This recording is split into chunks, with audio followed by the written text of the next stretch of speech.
Magnificent Montague, starring Monty Woolley.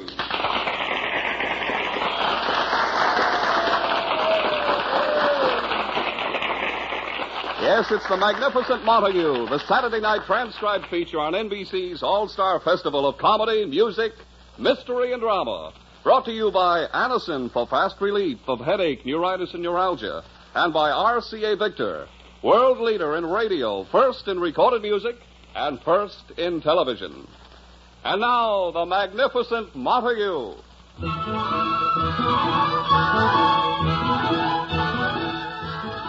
When Edwin the Magnificent Montague left the Shakespearean Theater for the less artistic but more profitable role of Uncle Goodhart, star of an afternoon radio program, his one link with his beloved theater remained the Procenium Club, that stalwart actors' club dedicated to two great ideals: the return of the Shakespearean drama and trying to pay off the mortgage on its clubhouse.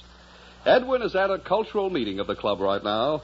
His wife, Lily, and Agnes the maid are expecting him for lunch. In the meantime, they are indulging in a little culture of their own, a gin-rummy game. Agnes is happy. She is winning. There's a tumble-down shack and a rusty old mill, but it's my home, sweet home, up on Mockingbird Hill. Agnes, please. What is it, honey? Well, I'm trying to play cards. When you sing, I keep throwing you wrong cards. You do? Tra-la-la, Oh, Agnes, let me concentrate. I haven't won a game all morning from you. Snap it up, will you, honey? The magnificent monster will be home any minute. What shall I discard? Jack? No. Ace? No. 6 of clubs. I don't think you can use that. Nah. There. The 6 of clubs. Gin. Oh, no. I'm stuck with 36 points. What's the score now? I'm ahead 246,300 points. Oh, Agnes, what does that come to in money? 14 cents. Get it up. That's enough for today, Agnes. Let's set the table for lunch. You know how Edwin likes to see everything on the table. I'd like to see something on the table right now. What? My 14 cents. Oh, now, Agnes. Get it up. Later, Agnes. I had some loose change on my dresser. You better get it before your husband sees it. The boy. The boy with the magnetized fingers. Edwin is just trying to raise every cent he can for the Procenium Club. The mortgage on the clubhouse is due again. Thanks for telling me. I got $1 in my room I better nail to the floor. Every year it's another drive. It's amazing the clever ideas he comes up with every year to raise money. Yeah, I wonder what the big scheme is this year. Guess the exact number of hairs in his beard and win a box of Blue Jay corn plasters. Agnes, he's desperate about this fundraising. He doesn't want to overlook any source of money. Aren't you overlooking something? What? My 14 cents. Get it up. Well, here's your 14 cents. Come on, one more hand. I'll deal. Oh, that's Edwin at the door. Let's be quiet. Maybe he'll go away. Deal, Agnes. I'll get the door. Hello, Edwin. Lily, you answering the door? Yes. My fondest dreams have come true. Agnes has been drafted. No, Edwin. Agnes is dealing a rummy hand. Come on, honey. Grab your cards. This is a charming scene. The house is a mess, lunch isn't ready, and our maid is dealing. Oh, it's you. Who were you expecting? Nick the Greek? Yeah, sit down, Pigeon. Thank you. I have better things to do with my time. What's that on the table? Huh? Oh, 14 cents. You touch that and I'll break your arm. Edwin, that's Agnes's money. Just make one move for that money, Greasy Thumb. Just one move. Agnes, it's for a worthy cause. I got a worthier cause. This 14 cents is going right into the Let's Buy Agnes a Squirrel Coat Before Christmas fund. Agnes, the Procenium Club is on its last leg. I just want to keep mine from freezing this winter. Edwin, it's getting ridiculous. Every year the members of the club have to go through these frantic last-minute appeals, raffles, rummage sales, bazaars. Lily, we have to meet the mortgage. That mortgage has been met more times than General MacArthur. Edwin, every year this struggle to keep the Procenium Clubhouse going. Why don't you close it down? Close the Procenium Club? The last stronghold of Shakespeare in this country? Never. It is not just a club for a few old Shakespearean actors.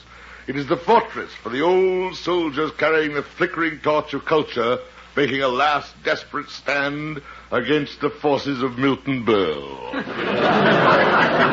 It's another Alamo. Don't get excited. Picture the clubhouse, Lily. It should be a shrine. I've seen it. It should be condemned. Charming, Agnes. You seem to be able to put things so well. See if you can guess where I'm about to put my foot. Edwin! Lily, the Procenium Club is desperate. Sir Guy Teasdale, our club treasurer, is coming up here with the club's financial statement. Sir Guy's coming up here? Yes, the executive committee wants Sir Guy and myself to put our heads together. Do you think you can raise the money? Well, knock on wood. That's just what it'll sound like when you and Sir Guy put your heads together. Lily, it just came to me. There's Sir Guy. Let him in. Give me a chance to lock the icebox first. No, Agnes. That vulture. He compliments you and you stuff him with food. Get the door. It's Sir Guy. Montague. Sir Guy. Come in, Sir Guy. God, Lily, you look as young and captivating as the day we all turned together in Hamlet. Oh, now. Sir Guy. Agnes, fix some tea for Sir Guy. Okay, I'll go take a look at the tea bag and see if it's good for one more dunk. All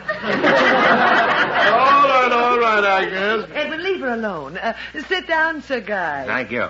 I just can't get over how beautiful you look, Lily. Agnes, fix some sandwiches for Sir Guy. I tell you, it's amazing, Lily. You look like a girl of 18. Oh, Agnes, bring out a few cookies, too. Okay, Sir Guy. Well, you now have tea, sandwiches, and cookies. Would you like to try for steak? Agnes. You and Sir Guy go about your business. Have you all the reports, Guy? Here are the books. Let me put on my glasses. Good. Now, what's the situation? Here we are. Annual financial statement of the Procenium Club for the fiscal year. Whatever that means. All right, here we are. Yearly income from dues, $26. Only $26? I paid 20 of it myself. Bully for you. No. Go on now. What other income? Annual Christmas dance to augment the $26 in the treasury. You remember the dance? Jolly affair, wasn't it? Oh, wonderful. What a turnout. How did we do? We lost the $26. Go on. March 5th. The annual Shakespeare Memorial Beefsteak Banquet to defray the losses sustained by the Christmas dance. Well, you couldn't lose on that. There was no expense. The meat was donated, and it was cooked by the ladies' auxiliary. Oh, we did well there, Montague. March the 5th. Profit, $37. Good. Well, what's next? March the 6th. Hospital and stomach pump expenses. For members who attended the Shakespeare Memorial Beefsteak Banquet. $116.38. Sir Guy, we actors in the Procenium Club must face reality once in our lives. We haven't a cent in the treasury, and $1,000 payment on the mortgage is due. Oh, the mortgage. Well, thanks to our emergency committee to save the clubhouse, that's been taken care of. The whole 1,000? Maybe more. God, the emergency committee came through with an idea at last. Well, what is it? Here's yours. My what? Your punchboard. My punchboard? Oh, no. Last year it was pyramid clubs. Montague, this is so simple. There are 100 punches on the board. At 10 cents a punch, you make $10. But wait. Look what it says on the top of the board. Punch for profit. You may win $10. Sir Guy, suppose someone punches out the $10 hole. Montague, you're so naive. It says you may win $10. Sir Guy, you mean there is no $10 punch on the whole board? That's the very same question I asked the man who sold the punch boards to us. Well, what did he say? He just winked. Dishonest. Say you can win $10 when there isn't a chance of winning. Montague, you can't stoop low enough these days. You read the Kefauver report? Why, in our own city, there's a gambling king, Big Ed McClune, who takes the public for $1 million a year. Montague, the public wants you to fleece them. They get mad if you don't. Well, you're right, Cigar. If the public can pour $1 million in a year into the pocket of Big Ed McClune and let the Procenium Club fall by the wayside, and give me that punchboard. Here. Goodbye, Cigar. Goodbye, Montague. In the words of the immortal Shakespeare, keep punching. The magnificent Montague with a punchboard. No, I can't. I'm not made that way. I couldn't sell anyone a punch on a crooked punchboard. Who could I possibly do that to? Is the guy gone? Oh, Agnes. Keep your distance. The last time you said, oh, Agnes, like that, it cost me my day off. Agnes, I have a little gadget here that may get you your squirrel coat. What is it, a trap? No, it's a punchboard. Edwin, you'll be late for your Uncle Goodhart broadcast. Now stop being childish. Lily, it's for the club. Agnes, it's only a dime a punch. You may win $10. Agnes, it's for the Procenium Club. Come on, Agnes, only 10 cents a punch. You can win $10. Now stop ganging up on me, will you? What am I working for, a family or a syndicate? Agnes, if we lose the Procenium Club... Here's a dime. Thank you, Agnes. Punch out a hole. This is a big waste of time, you know, but here goes. My mother told me to pick this one. There. Now unfold the little piece of paper that was pushed out. Okay, here goes nothing. Agnes, even if you don't win, they always have cute sayings printed on the back of the slips. Well, here's the cute saying. Well, what does it say? $10. Oh, Edwin, Agnes won the $10. Get it up. Agnes, it's a mistake. Let me explain. Money talks. Get it up. It's impossible. The man wins. Cross my hand with a beautiful dirty green sawbuck. Agnes, I'll at least punch out the rest. I'll punch you in the nose. Come on, boy. 10 clams, 2 5s, 10 ones. I'll take it in loose change. Agnes, the club is fighting for its life. I'm fighting for a squirrel coat. Get it up. $10. Tippy 10. Edwin, Agnes won. Now give her the money. But, Lily, the club hasn't got a cent. Then pay her out of your own pocket. You gambled and lost. But, all right. Here, Agnes, $10 bill. Oh, my favorite picture, Alexander Hamilton. I haven't seen you in years. Edwin, I'll take a punch. It's no use, Lily. Lily, let's face it. We need $1,000, and we're running around with 10-cent punchboards. Public doesn't care about the Procenium Club and all it stands for. Oh, now, Edwin, the public has so many other worthwhile causes to contribute to. Sure. They have to contribute $1 million a year to Big Ed McClune's gambling joints. Maybe if we got rid of Big Ed, there'd be a little money left for causes like the Procenium Club. Edwin, stop getting excited. There's nothing you can do about it. There isn't, eh? Lily, I'm going to drive Big Ed McClune and his gang out of town. Edwin, how can you drive anybody out of town? McClune is a power in this city. You're all alone. No, I'm not. I have a microphone. Remember, I'm Uncle Goodhart. I am a power, too. Edwin, for goodness... Don't try and stop me, Lily. In the words of Macbeth, I will not yield to kiss the ground beneath Big McClune's feet. Before my body I throw my warlike shield. Lay on, McClune, and damned be him who first cries, hold enough.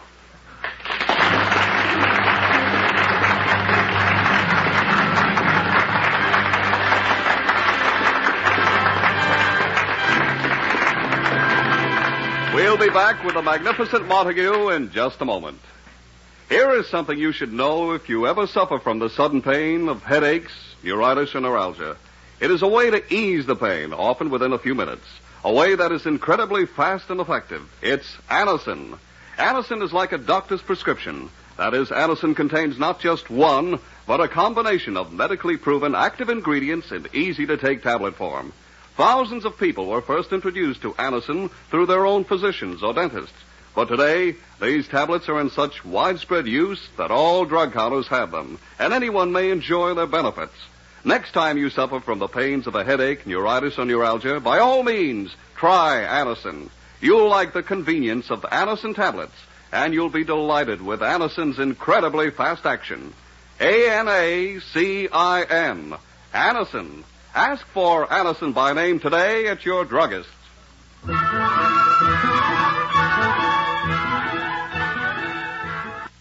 And now back to the magnificent Montague.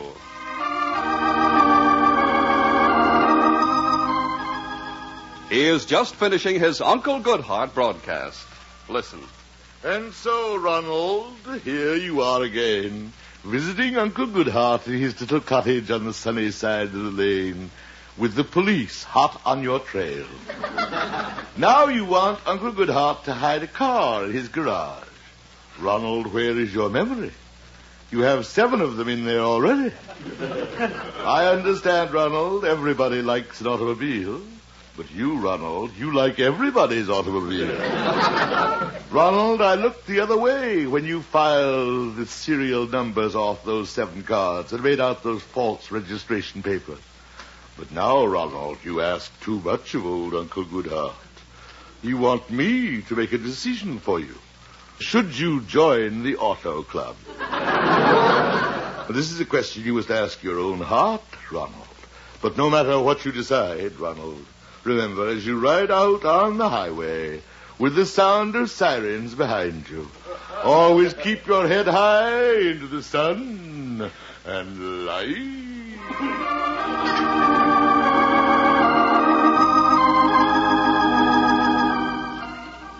And so ends another episode of Uncle Goodhart. Until he meets you again in his little cottage on the sunny side of the lane, here is Uncle Goodhart with his thought for today. Dear housewives, I was going to read a spring poem to you sent in by Mrs. Ophelia Zetz of Mineola, Long Island. It's called Fertilizer, the workhorse of the garden. But, housewives, as you know, before we can plant our little gardens, we must get rid of the weeds. There is a weed in our city by the name of Big Ed McClune. Mr. Montague! We must weed out Big Ed McClune. He and his gambling empire must be pulled out by the roots. Mr. Montague, please. Down with Big Ed McClune. The opinions expressed by Uncle Goodhart are entirely his own and do not reflect the attitude toward Mr. McClune of anybody around here. Honest. Let me at that microphone. Down with McClune. Music.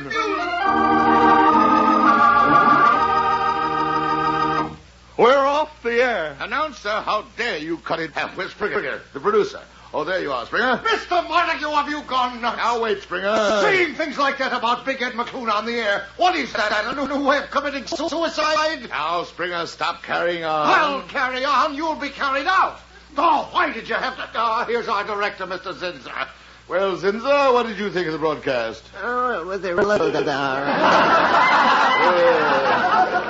Thank you, Zinzer. Thank you. Well, buenas noches, Mr. Montague. Buenas noches. Well, Zinzer, you're not in Mexico. I will be in a few hours. Zinzer, you've got to stay here and face it. Shame on you, Zinzer. Hadn't you any spunk? Spunk schmunk, I'm getting out while the getting's good. Zinzer, come back. So that's the kind of man you are, Mr. Zinzer. You turn and run the minute it looks as if there's going to be a fight.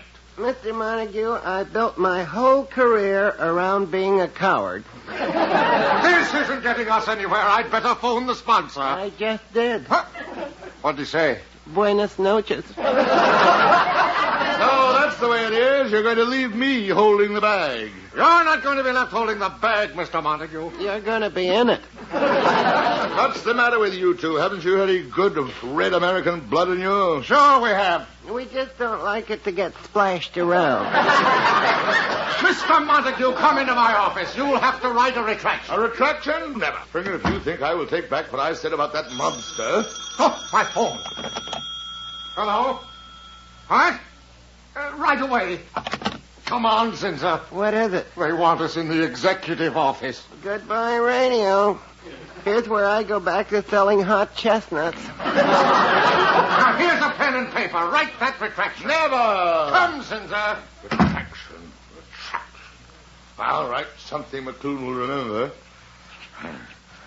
I'll have no trouble from him after he reads this. There. Dear Mr. McClune. Oh, don't shoot. Mr. Montague, there's a panic down at the telephone switchboard. It's lit up like a Christmas tree. What's happening? What's happening? Listeners all over the city are on the mark. Don't let them get me. Get you? They want to get McClune. The Brooklyn chapter of the Uncle Goodhart fan club has just torn down the front of McClune's AC Doocy Club. Gentlemen, you mean? Your Uncle Goodhart listeners are behind you. In the Bronx, 5,000 women have pledged themselves to give up canasta until they get McClune.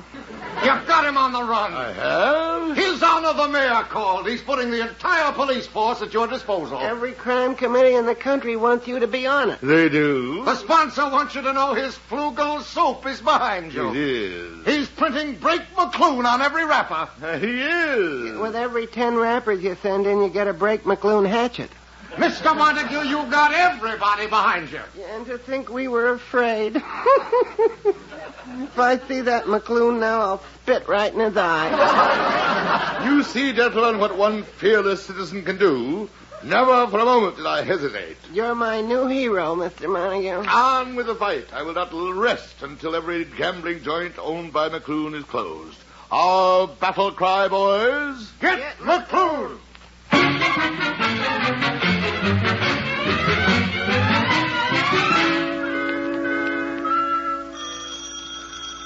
Oh, not again. Hello, this is the Get McClune headquarters. Sergeant Agnes speaking. You want Uncle Goodhart to speak at your rally tonight? Sorry, there are 6 rallies ahead of you for tonight. Agnes, did you get Edwin's full dress suit out for the banquet the governor is giving in his honor? Yeah, wait till you see it. It looks like he just gave a banquet for them all. Hello? What? Oh, the New Rochelle chapter reporting. Okay, give me the figures. You smashed 16 slot machines, 2 roulette wheels, and sang 2 floating crap games. Good work. Carry on. Oh, Agnes, just think. In 1 week, Edwin has closed up every gambling house owned by Big Ed McClune. Now, if he'd only close his mouth. Oh, there's Edwin. I'll get it. Hello, Lily. Here's J. Edgar Montague now. What you hear from the mob? All right, Agnes. Down, girl, down. Well, Lily, it's all over. McClune is through. Oh, Edwin, I'm so proud of you. And to think this all started because I got mad when the Procenium Club couldn't raise the $1,000. Oh, a guy called. The mortgage is due tomorrow. Oh, no. Did they raise any money? Not a cent. Your Uncle Goodhart anti-crime campaign knocked out their punchboards. It was a hopeless struggle keeping the club going. Well, there's someone at the door. Oh, no. Agnes, if it's another citizens committee asking me to lead another raid, tell them McClune is through. Okay. Yeah? What is it, mister? Uncle Goodhart live here? Well, yes. One side, lady. Now, see Shut you. up. All right, you dames, into the next room. The boss wants to talk to Whiskers alone. Edwin. Do what the gentleman with the gun says, Lily. In the next room. If you think... Shut up. Okay, boss, he's all alone. Okay, Knuckles. Outside. I'll handle him alone. I'll be in the hall if you need me, Big Ed. Big Ed McClune? Yeah. Took me a long time to find you. Now, my dear Mr. McClune, let's not jump at conclusions. I've been very anxious to meet you. I've been listening to your program a long time. Oh, now, Mr. McClune, I might have exaggerated a little about you. No, you didn't. I didn't? No. Oh, Uncle Goodhart, I'm so ashamed of myself. Ashamed? I'm a beast and a scoundrel. No, Big Ed. Yous were the only program I ever listened to. I didn't care what the cops or the Kafava committee said about me. But when my own dear Uncle Goodhart blasted me, I couldn't look at myself anymore. I'm a bum. Now, pull yourself together, Big Ed. I've been crying myself to sleep every night for a week. I want to be a decent citizen, like you say in your program. I want to hold up my head up high into the sun. And life. Oh, Big Ed, you have paid the penalty of crime. Your gambling joints are gone, but you have found yourself. I tell you, I'm through living the way I did in that tidy room penthouse on Park Avenue like a haunted animal. I have money. I want to do some good. Well, Big Ed, you say you have money? I'm loaded. Big Ed, there just happens to be a fine cause that needs money. How would you like to be a philanthropist? None of that stuff, Uncle. I told you I was going straight. Big Ed, this is your chance to redeem yourself. Your chance to help keep Shakespeare alive in our country. Which mob is after him? Oh, no, Big Ed. He can hide out in my place. My torpedoes will never leave his side. Knock oath, Mike. Now, wait. Look, Big Ed, I'm talking about the Procenium Club, my club. Unless they get $1,000 by tomorrow, it'll have to close its doors forever. Oh, no. Uncle Goodhart's club. Yes, those wonderful old actors will have no place to go. Poor old actors. I'll give them $1,000. Big Ed, you'll pay off the mortgage. Just say it's anonymous. From Big Ed McClune. The poor old hams will never have to worry about money again. Big Ed McClune, in the words of Shakespeare, you are the noblest Roman of them all. No, I'm a Greek. Wherever you are, you have saved the Procenium Club.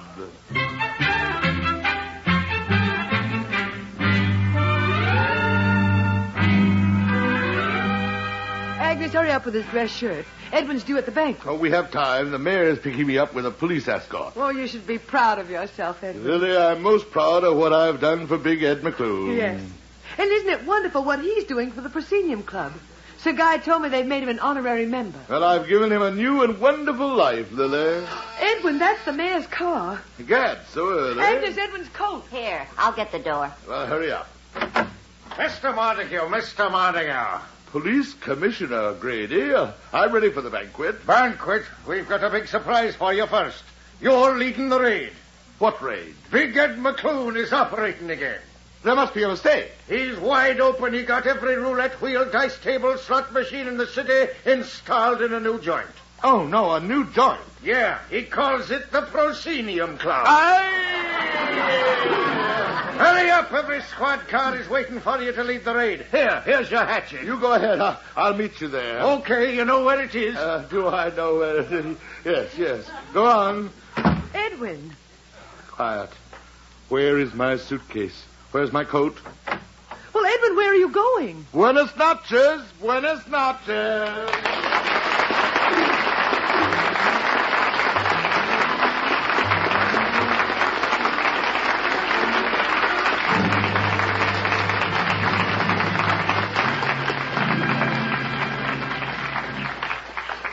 Here's a word from RCA Victor. That word is Fairfield. And RCA Victor's superb new Fairfield is the last word in console television. It's better looking in every way. Better looking television. RCA Victor television that has been quality proven in over 2 million homes.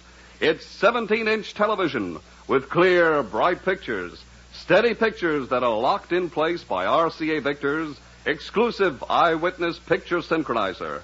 Better looking cabinet, too. For in the Fairfield, RCA Victor stylists have captured all the charm and dignity of the classic design.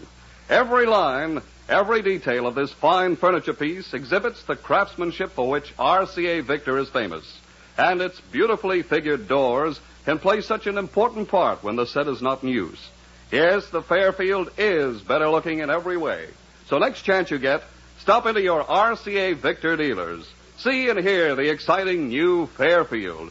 You, too, will discover that RCA Victor Fairfield is better looking in every way.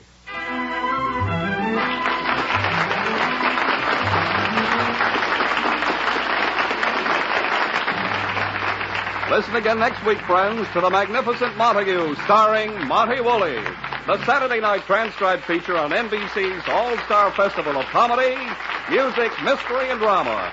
Brought to you by Allison for fast relief of headache, neuritis, or neuralgia.